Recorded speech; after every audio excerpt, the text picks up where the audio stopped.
اور کتنا شرمناک ہے یہ کام کہ بیٹی کی شادی ہو اور بیٹی کئی ٹرک بھر کر اس مچھندر کے گھر میں لے کے جائے، اس نے کئی کمرے بنا کے رکھے ہوئے ہیں خالی کہ یہ عورت بھرے گی لا کر، پھر کئی ٹرک بھر کر جب وہ لائے گی یہاں پر، یہ دوستوں کے ساتھ، رشتہ داروں کے ساتھ، اس کا ماما بھی، اس کے چچا بھی، اس کے بھائی بھی، سارے آ کے چوڑے ہو کے کھائیں گے، اور اس بیچاری کا کام صرف اپنے جہیز کے لائے ہوئے برتن دھونا ہے بس۔ اب دھو ان کو، یہ جتنے ماں باپ نے دیے تھے ٹرک بھر کے، اب اس کا کام ہے دھوئے ان کو، وہ بستر گندے کرے، یہ بستر دھوئے۔ یہ دین نے کہا ہے، دین کا یہ تقاضا ہے کہ اس طرح کرو۔ بیٹیوں نہ کوئی جرم ہے، ایک ٹرک، 2 ٹرک جرمانہ کیوں ہے؟ یہ عذاب کیوں ہے ماں باپ کو کہ ان کے یہاں بیٹی پیدا ہوگی؟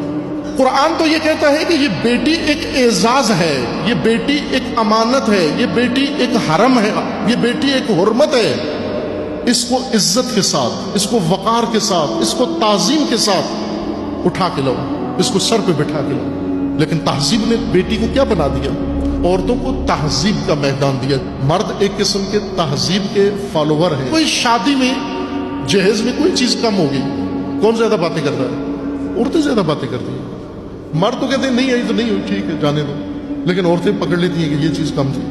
عورتوں کے خوف سے ایک بیٹی کا باپ یا چند بیٹیوں کا باپ اپنے آزاد جسمانی بیچتا ہے جا کر، ان کی باتوں کے خوف سے، چونکہ اس کو اس محلے میں رہنا ہے، اس معاشرے میں رہنا ہے، یہ اسے رہنے کے قابل نہیں چھوڑیں گے اگر وہ اپنی بیٹی کو نہ دے یہ سب۔